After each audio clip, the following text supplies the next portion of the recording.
युवराज Dongre news, सत्य, स्पष्ट, निर्भीड. कॉक्रोच जनता पार्टी, तुम्ही बीजेपी पार्टी ऐकलं सर, काँग्रेस पार्टी ऐकलं सर, आता कॉक्रोच जनता पार्टी हे 3 ते 4 दिवस झाले आपल्या भारतामध्ये अंमलात आलं. याचे संस्थापक अभिजित दिपके हे आपल्या चॅनलवरती आलेले आहेत. तर त्यांच्या संग आपण हा इंटरव्ह्यू घेऊया. कॉलवर आहे. तर मला सांगा अभिजित दिपके साहेब, की तुम्हाला हे कल्पना कशी कळली?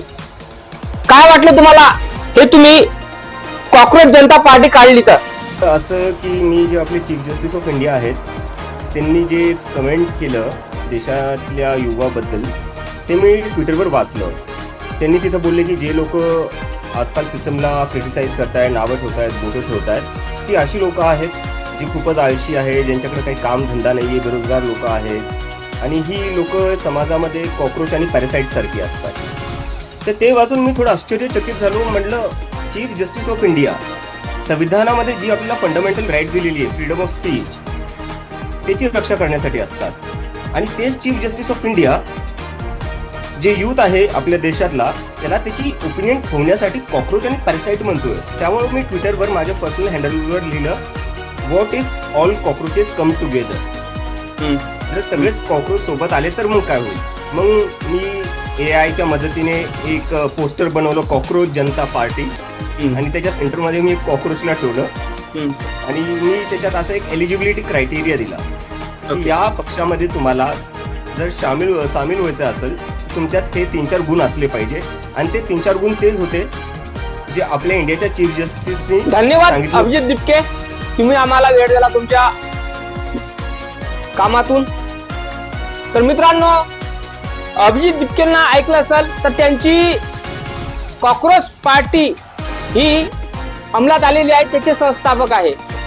तर अभिजित दिपके कोण आहे, त्यांनी कशी काय काढली हे त्यांनी सांगितलं. पण अभिजित दिपके कोण आहे, कुठे राहतात, काय राहतात, तर त्याची पुरी त्यांची डिटेल बघून घ्या.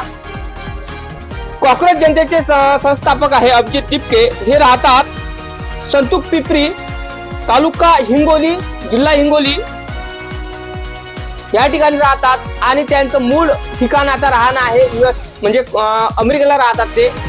आणि त्यांनी पत्रकारामध्ये पण त्यांनी चांगले म्हणजे कोर्स घेतलेला आहे. त्यांनी 2 ते 3 वर्ष पत्रकारमध्ये पण घालवलेले आहे. पण सरन्यायाधीशांनी सांगितलं, सरन्यायाधीशांनी वक्तव्य केलं की भारतातील जनता, भारतातील जे विद्यार्थी आहे हे कॉक्रोच सारखे आहे. सोशल मीडियावर येतात, ऍक्टिव्ह राहतात, बोलतात, काही करतात, याला काम धंदे नाही, कॉक्रोच सारख्या झुरळवाणी आहे. त्या कारणामुळं अभिजित दिपके यांनी हे ऐकून त्यांना विचार सरणी त्यांची भडकट निर्माण झाली आणि त्यांना असं वाटलं आता आपण काय करावं. सरन्यायाधीश असा म्हणून मला ह्या सोबत नाही तर मग काय, हे सगळे कॉक्रोच एकखट्टे आले तर काय होणार. तर त्यांनी कॉक्रोच जनता पार्टी ही पार्टी निर्माण केली. आणि 3 ते 4 दिवस झाले, तुम्ही स्क्रीनशॉट बघू शकता.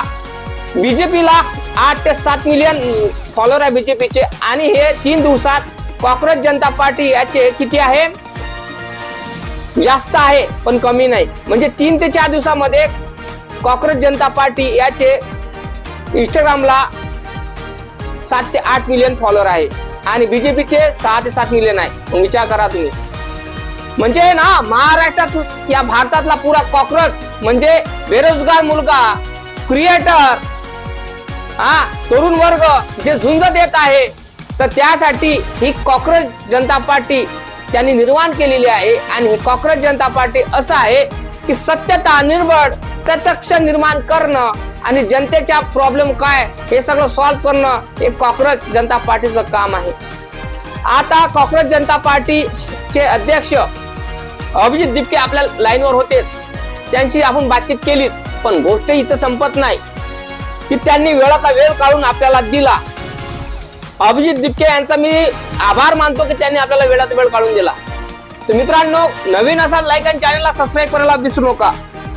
आणि हे तुम्हाला माहितच आहे, 15 मे ला सरन्यायाधीशांनी, आपल्या भारताच्या सरन्यायाधीशांनी वक्तव्य केलं होतं एका ठिकाणी दिल्लीला कोणी येतात उठून चालत जात आणि रोजगार बद्दल बोलले आणि जे सोशल मीडियावर लोक वक्तव्य करतात, व्हिडिओ बनवतात, त्या पद्धतीत त्याच्यावर पण बोलले.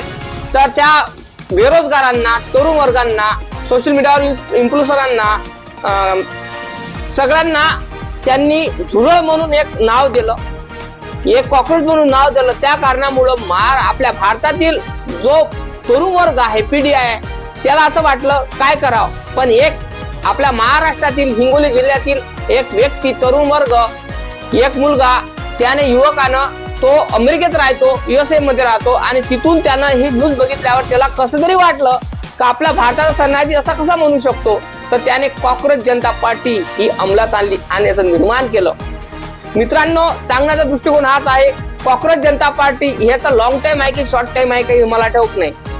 जसं आम आदमी पार्टीचं लॉंग टाइम नाही, पुरेचे त्यांचे आम आदमी पार्टीचे सगळे लोक बीजेपीत चालले, तसं हे जे इंस्टाग्रामवर अकाउंट बनवलेलं आहे, सोशल मीडियावर जे अकाउंट बनवले आहे, हे सगळे डिलीट होणार का? तुम्हाला माहिती आहे आपले मोदीजीचा कॉन्टॅक्ट अमेरिकेपर्यंत आहे आणि फेसबुक, इंस्टाग्राम हे सगळं काय आहे, अमेरिकेतलं योगदान आहे आपल्याला दिलेलं आहे. आपण सगळं अमेरिकेतल्या गोष्टी चालवतो. त्या कारणामुळं आपला जे मोदी आहे हे सगळं त्यांच्या संग जुळलेले धागे दोरे आहेत. तर मलाही सांगा, जे आपले अभिजित दिपके यांनी हे जे सोशल मीडिया प्लॅटफॉर्मवर एक बलाढ्य मिलियनचा फॉलोअरचा त्यांनी निर्माण केलेलं एक शस्त्र आहे, हे शस्त्र डिलीट होण्याचा कारस्थान चालू आहे का?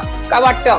नक्की कमेंट करून तुम्ही सांगा. कारण हे मोदीची डिलीट पण करू शकतं. भरपूर असे अकाउंट आहे की बीजेपीच्या विरोधात जे जे लोक बोलले त्यांचे अकाउंट पण सस्पेंड केले गेले आहे. आता ते एवढं डायरेक्ट पक्षच उभारलेला आहे, कॉक्रोच पक्ष उभारलेला आहे. ना तो विचार करा तुम्ही, त्यांना काय वाटत, बीजेपी लोकांना काय वाटत, बीजेपीच्या कार्यकर्त्यांना काय वाटत, मंत्रिमंडळाला काय वाटत, काय वाटतं तुम्हाला? सरकारला धक्का पोहोचेल का कॉक्रोच जनता पार्टी काढून? काय वाटते तुम्हाला? कमेंट करून तुम्ही सांगा. कारण कॉक्रोच जनता पार्टी ही काढलेली एका युवकाने काढलेली आहे, एक मराठी माणसानं काढलेली आहे आणि या कॉक्रोच जनता पार्टीमध्ये सगळे लोक सगळे सर्वसाधारण आहे. आणि आता एवढे सगळे आपल्या भारतातील सगळे कॉक्रोच जमा झाल्यावर काय वाटतं तुम्हाला? का त्यांचं जे बीजेपीचं गुलाबाचं फुल आहे म्हणा, कमळाचं फुल आहे, हे कमळाचं फुल कतरल्याशिवाय राहणार काय? नाही ना. म्हणून सांगत आहे तुम्हाला मित्रांनो, अभिजित दिपके यांनी कॉक्रोच जनता पार्टी ही पक्ष काढून खूप चांगलं काम केलं का वाईट काम केलं? नक्की कमेंट करून तुम्ही सांगा. आणि हा कॉक्रोच जनता पार्टीचं लॉंग टर्म आहे की शॉर्ट टर्म आहे, काय हे नाहीशी होऊन जाईल पक्ष? काय वाटते तुम्हाला? कमेंट करून तुम्हीच सांगा. लाईक करा, चॅनलला सबस्क्राईब करायला विसरू नका. जय भीम, जय शिवराय, जय जवान, जय किसान, जय संविधान.